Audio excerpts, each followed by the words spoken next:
তালের সিজন শুরু হতে হতে সবার বাসায় তালের বড়া বা তালের বিভিন্ন ধরনের পিঠার উৎসব শুরু হয়ে গেছে। আর এইদিকে আমিও বানিয়ে নিলাম তালের সরু পিঠা। হ্যালো বন্ধুরা, আসসালামু আলাইকুম। কেমন আছেন সবাই? আশা করি ভালো আছেন। আবারও অনেকদিন পর নতুন একটা ভিডিওতে সবাইকে স্বাগতম। কাছের দূরের দেশে বিদেশে যে যেখান থেকে আমার ভিডিওটি শুরু করবেন অবশ্যই একটা লাইক দিয়ে তারপর শুরু করবেন এবং পুরো ভিডিও দেখে সুন্দর একটা কমেন্ট করবেন। যারা আমার ইউটিউব চ্যানেল থেকে দেখছেন অবশ্যই সাবস্ক্রাইব করে বেল আইকন বেলটি অল করে রাখবেন, যাতে সবার আগে নতুন নতুন ভিডিও আপনার কাছে পৌঁছায়। এখানে প্রথমে আমি একটা কড়াইতে বেশ কিছুটা পরিমাণ তালের গোলা নিয়ে নিয়েছিলাম। এটা আমি বেশ কিছুদিন আগেই করে রাখছিলাম। আর সেই সাথে আমি দিয়ে দিচ্ছি এটা খেজুরের গুড়। এর পরিবর্তে আপনারা চাইলে চিনিও ব্যবহার করতে পারেন বা যে কোনো মিষ্টি জাতীয় জিনিস। সামান্য একটু পানি দিয়ে এর সাথে খুব সুন্দর করে আমি আলতো হাতে মিশিয়ে নিচ্ছি। এ পর্যায়ে তালের বড়া তো আমরা অনেক খেয়েছি, ভিন্ন কিছু ট্রাই করা যাক। আর সেই উদ্দেশ্যে আজকে এই সরু পিঠাটি বানালাম।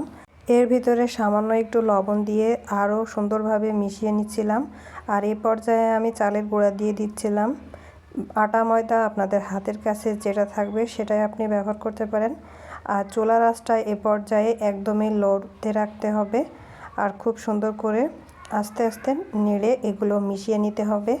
আর যেহেতু অল্প আঁচে হবে, আস্তে আস্তে এটা কুক হতে হতে খুব সুন্দর একটা আঠালো ভাব চলে আসবে। আর এ পর্যায়ে আমি লবণটা একটু চেক করে নিচ্ছিলাম, মিষ্টির পরিমাণটা ঠিক আছে কিনা।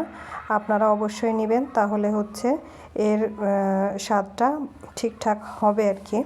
নাড়তে নাড়তে এক পর্যায়ে দেখা যাবে এরকম কড়া থেকে উঠে আসছে। এখানেই বুঝতে হবে যে এর ব্যাটারটা একদমই রেডি হয়ে গেছে। বেশ কিছুটা সময় নিয়ে এই কাজটা করতে হবে। আর চুলার আঁচটা যেহেতু অল্প থাকবে, পোড়ার কোনো সম্ভাবনা থাকবে না। আর তাহলে খুব সুন্দরভাবে এর ব্যাটারটা রেডি হয়ে যাবে। আর এই তো আমি এখানে অন্য একটা পাত্রে এটা নিয়ে নিলাম।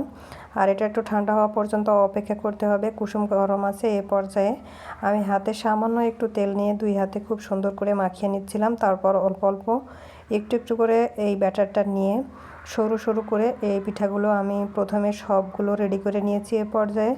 আর এগুলো যেহেতু গুড় দেওয়া আছে, চিনি শিরা তৈরি করার কোনো ঝামেলা নাই। আর যারা গুড় দিয়ে তৈরি করবেন না তারা আলাদাভাবে একটা চিনি শিরা তৈরি করে নেবেন। এগুলো ভাজার পর চিনি শিরার ভিতরে এগুলো ছেড়ে দিবেন। বেশ কিছুক্ষণ রাখার পর এগুলো খেতে মিষ্টি হয়ে যাবে। আর চাইলে এভাবেও আপনারা খেতে পারেন। আর এখন আমি একটা কড়াইতে খুব সুন্দর করে এগুলো ভেজে নিচ্ছিলাম উল্টিয়ে পাল্টিয়ে। খুবই সহজ, তাই আর দেরি না করে আজই আপনার বাসায় এই পিঠাটি বানিয়ে ফেলুন। আর কেমন হয়েছে জানাতে ভুলবেন না অবশ্যই। আজকের মতো এখানে বিদায় নিচ্ছি। সবাই ভালো থাকবেন, সুস্থ থাকবেন। আপনাদের জন্য বরাবরের মতো আমার অনেক অনেক দোয়া। আমার জন্য দোয়া করবেন। আল্লাহ হাফেজ এন্ড আসসালামু আলাইকুম সবাইকে।